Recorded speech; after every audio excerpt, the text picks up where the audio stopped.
Welcome to Kaleidoscope. Let's talk. Happy Deepavali.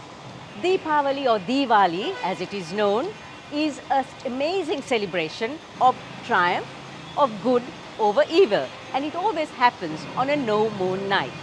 Legend has it that when Rama and Sita returned to Ayodhya after a 14-year-long exile, the residents of the city lit clay lamps to welcome them back. There's also a belief that Lakshmi, the goddess of wealth and prosperity, was born out of the great churning of the milk sea on Deepavali. And so today I am at the Mayurapati temple with Gowri Shanker, who's going to tell us a little bit more about Deepavali. I'm sure there are more facts and figures that we don't know about. What are the origins of Deepavali? Some say it is of Ramayana, comes out of Ramayana. When Lord Rama, he comes back to Ayodhya after his 14 years of exile in the forest and fights Lord Ravana and brings Sita back home. That day is celebrated as Deepavali or Diwali as they say in North India, and in South India and in Sri Lanka the Tamils call it Deepavali. Going back in history, in fact 500-600 years ago the Western and the Persian travelers have written in their memoirs about how India and the Southeast Asian countries celebrate Deepavali.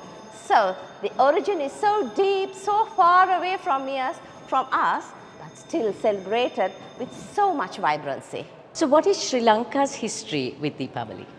Sri Lanka is most of the time influenced by India, and most of us, I think, are Tamils and all. We took traditions, the Hindus took traditions from India, from the Hindu scriptures. Even it says in Mahabharata, they also say that after the Pandavas, after the war, after their 12-year exile away from Hastinapuram, they had the Mahabharata war. Once they completed the Mahabharata war against the Kauravas, their own cousins, they came back victorious to Hastinapuram on such day, and that's another day of joy. Again, it signifies the destruction of evil. So now you mentioned India, you also mentioned Persia and other parts of the world. How is Deepavali celebrated elsewhere? Deepavali has transcended into every Western countries now. In Trafalgar Square, it's a beautiful function with all the Indians and the Tamil congregating and dancing, singing, celebrating. It's a joyous moment for Londoners. And what about Times Square in New York? It is celebrated with a lot of functions, and even Prime Minister Narendra Modi gives a special message on Diwali Day for the New Yorkers to celebrate at Times Square. So are there any unique rituals that are done during Deepavali? So the main story of Deepavali is Narahasuran. Narahasuran was a demon, right? And he destroyed a lot of people's lives. He brought darkness in the world. Krishna and his wife Satyabhama, they wage war against Narahasuran. And Narahasuran brings his army and fights against Krishna and Satyabhama. At this point, he injures Krishna, and Krishna faints. And this really annoys Satyabhama, and she kills Narahasuran. And when he dies, Krishna gets up and gives her a secret that he is a birth child of Satyabhama. So she gives him a boon and says, ask what you want. And then he says, let this day be the joy of goodness, the birth of goodness and joy, and there should be light all over. So he asked that all the people on this earth to light diyas, light the lamps, put oil and bathe and wear new clothes and have lovely food and enjoy with family and friends. And actually that is the main core story of Deepavali. What are some of the misconceptions about the festival?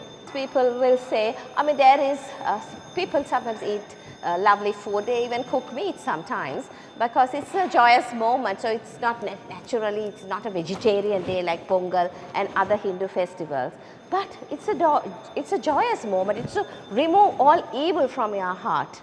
Some people say, oh no, we don't want to dance, we don't want to sing, we have to look very sophisticated. No, it's a day to bring joy into your heart, and bringing joy into heart is about dancing and singing and getting together with your relatives and friends and lighting the lamps And also firecrackers, they play a very important role, especially when they have the firecrackers burning, that is, removing all the sorrow.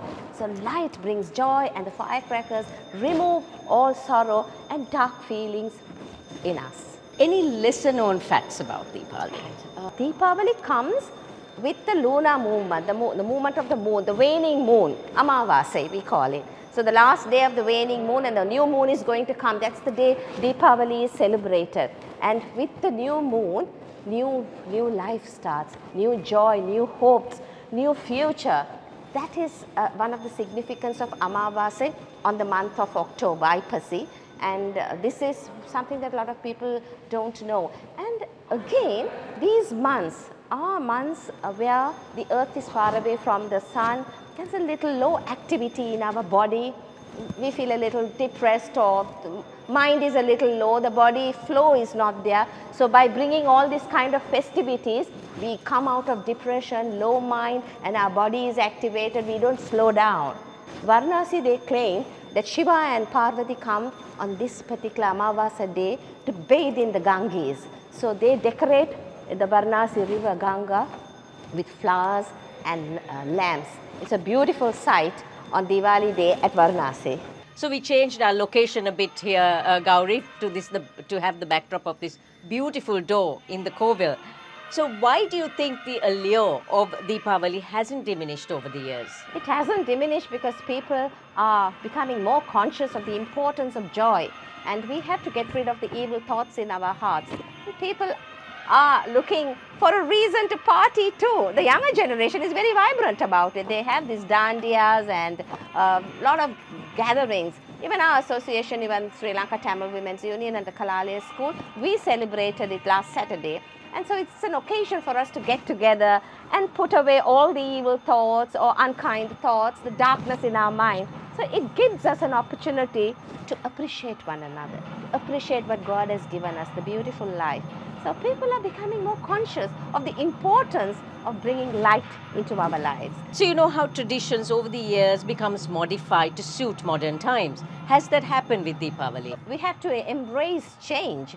I think social media is a big factor. The fact that you are standing here and interviewing me is giving a chance for people to speak about Diwali, speak about Hinduism, speak about the many other communities of India, because different communities actually celebrate Deepavali in different ways. In Goa, they have the effigy of the Narahasuran, and they burn him on the streets.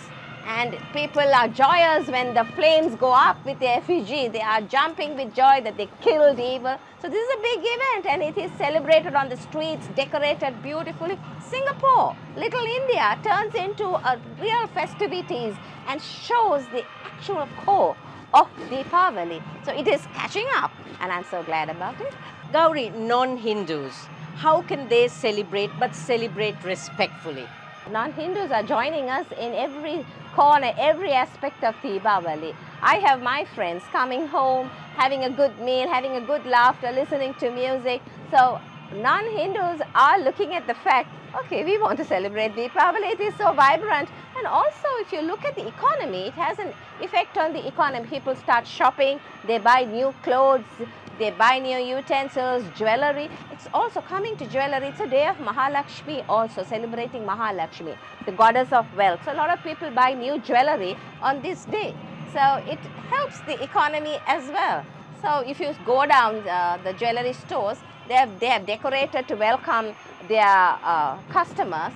So people are catching up with this fever of Diwali. So it does affect the entirety of our community.